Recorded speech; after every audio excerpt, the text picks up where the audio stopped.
राधे राधे। कैसे हैं आप लोग? ईश्वर कृपा से आप सब अच्छे होंगे। ईश्वर सब पे कृपा बनाए रखे, सबका कल्याण करें। आज हम बताने जा रहे हैं कार्तिक महात्म्य का 31वां अध्याय और 32वां अध्याय। बोलो लक्ष्मी नारायण भगवान की जय। भगवान श्री कृष्ण जी बोले, प्राचीन काल में उज्जैन में एक महापापी और दुरात्मा धनेश्वर नामक ब्राह्मण रहता था। वह रस, चमड़ा और कंबल आदि का व्यापार करता था। वह वैश्यागामी और मद्यपान आदि बुरे कर्म करता था। चूँकि वह रात दिन पाप में रत रहता था, इसलिए वह व्यापार में नगर नगर घूमता था। एक दिन महिष्मती पुरी, जो राजा महेश ने बसाई थी, इसलिए वह राजा के नाम से ही विख्यात थी। नगरी के पास ही पापनाशनी पुण्यकारिणी भगवती नर्मदा बहती थी। इस नदी के किनारे देश देशांतर से आए यात्री कार्तिक व्रत करने को कुछ दिन के लिए ठहरा करते थे। उन कार्तिक व्रत करने वाले प्राणियों को वहां ठहरा देखकर वह दुष्ट धनेश्वर भी इधर उधर घूमता हुआ एक मास के लिए वहां ठहर गया। अपने माल को बेचता हुआ वह नर्मदा नदी के तट पर घूमता हुआ ब्राह्मणों को देव पूजा रत देखता था। वह देखता था कि कोई तो ग्रंथ पढ़ रहा है, तो कोई सुन रहा है, कोई भगवत कीर्तन कर रहा है, कोई भजन सुन रहा है, कोई ध्यान में लीन है और कोई तुलसी की माला धारण किए है।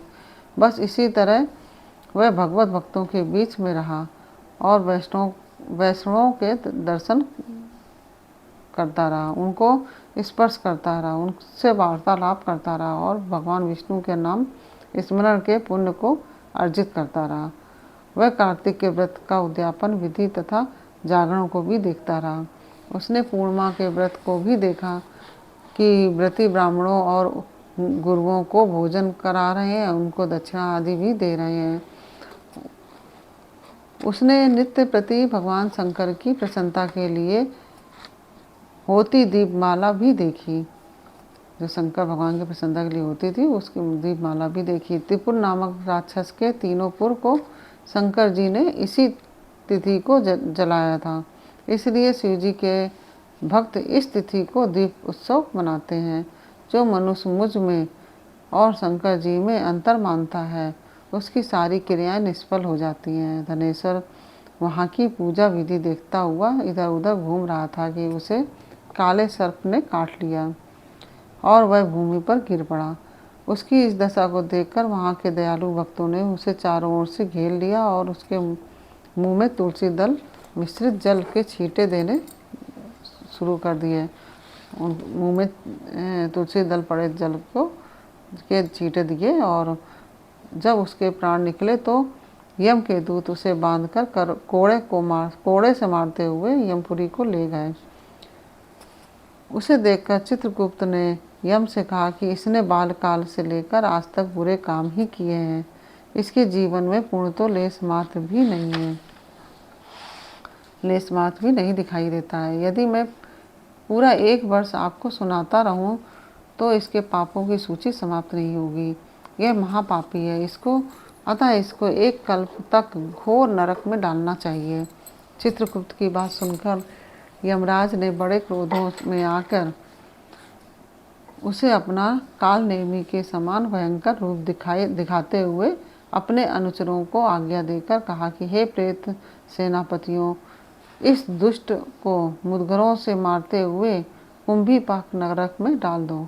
सेनापति ने मुदगरों से उसका मुंह फोड़ते हुए कुंभीपाक नरक में ले जाकर खौलते हुए तेल के कड़ाव में डाल दिया। प्रेत सेनापतियों ने ज्यों ही तेल की कड़ाव में फेंका तो लपलपाती हुई आग अपने आप ठंडी हो गई, जैसे कि प्रहलाद को अग्नि में डालने से वह ठंडी हो गई थी। यह विचित्र घटना देख के प्रेत सेनापति ने यमराज के पास जाकर सब हाल कहा। यमराज भी आश्चर्यचकित होकर धनेश्वर को अपने पास बुलाकर स्थिति पर विचार करने लगे। उसी समय नारायण का कीर्तन करते हुए देवर्षि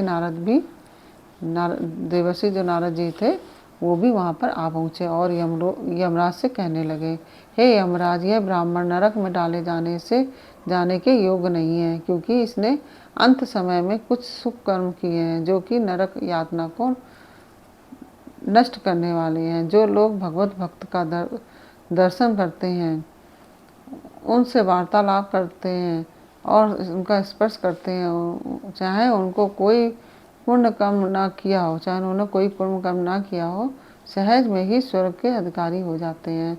अतः धनेश्वर भी पूर्ण आत्माओं के संग व स्पर्श से स्वर्ग का अधिकारी हो गया है। अतः यह पुण्य आत्मा है, इसे यक्ष योनि दो और केवल इसे पाप भोग करने वाले नरक दिखा दो। भगवान कृष्ण ने कहा कि अब जब नारद जी ऐसा कहकर चले गए तो धनेश्वर को पुण्यात्मा समझते हुए यमराज ने दूतों को उसे नरक दिखाने की आज्ञा दी। इस प्रकार यह 31वां अध्याय पूर्ण हुआ।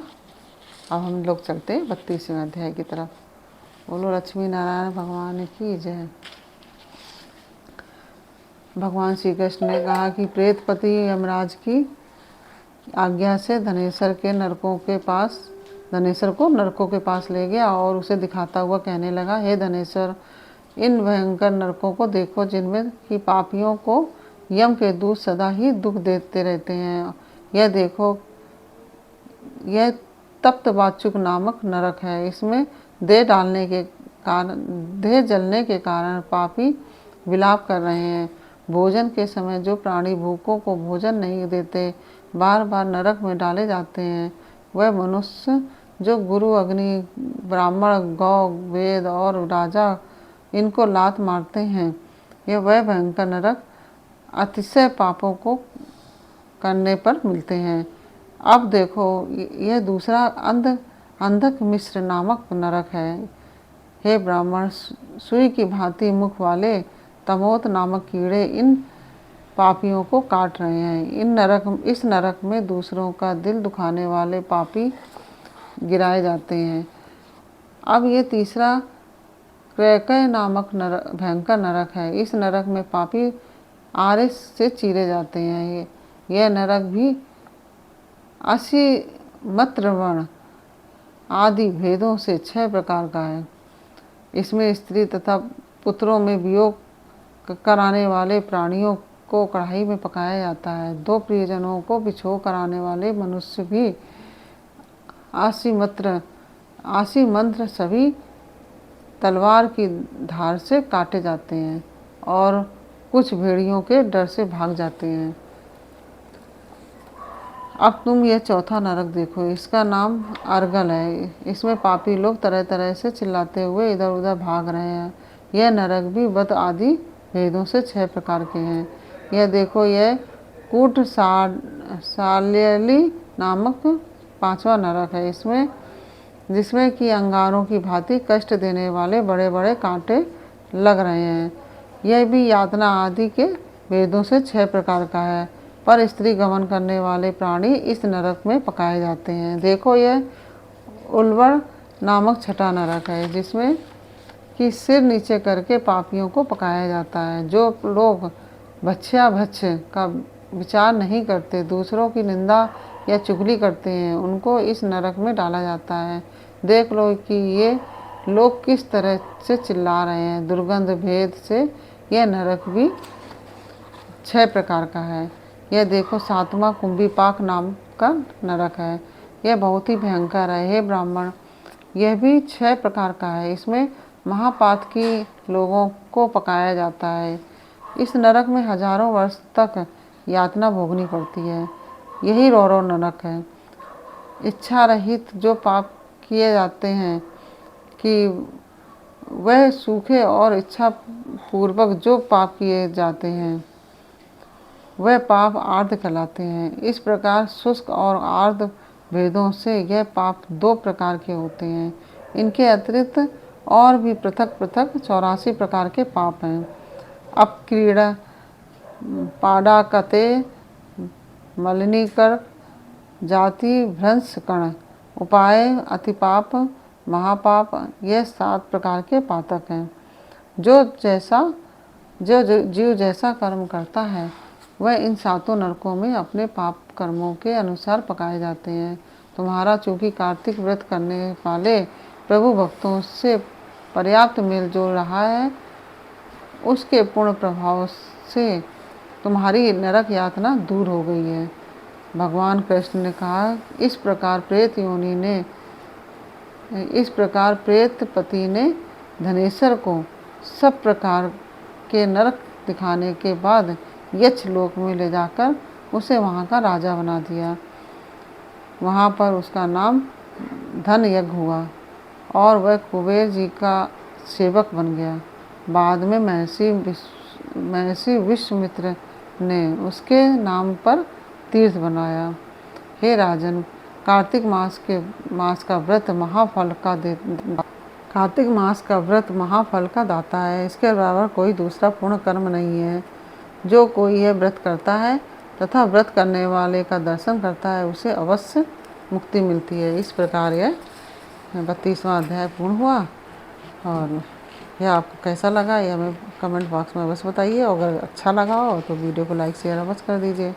और यदि आपने हमारे चैनल को सब्सक्राइब नहीं किया है तो प्लीज़ हमारे चैनल को सब्सक्राइब कर लीजिए और बेल आइकन बटन अवश्य दबा दीजिए, जिससे कि हमारे आने वाले सारे वीडियोज़ आपको प्राप्त हो सकें। तो फिर मिलते हैं आपसे अगले वीडियो में एक नई कहानी, एक नई जानकारी के साथ। तब तक के लिए राधे राधे।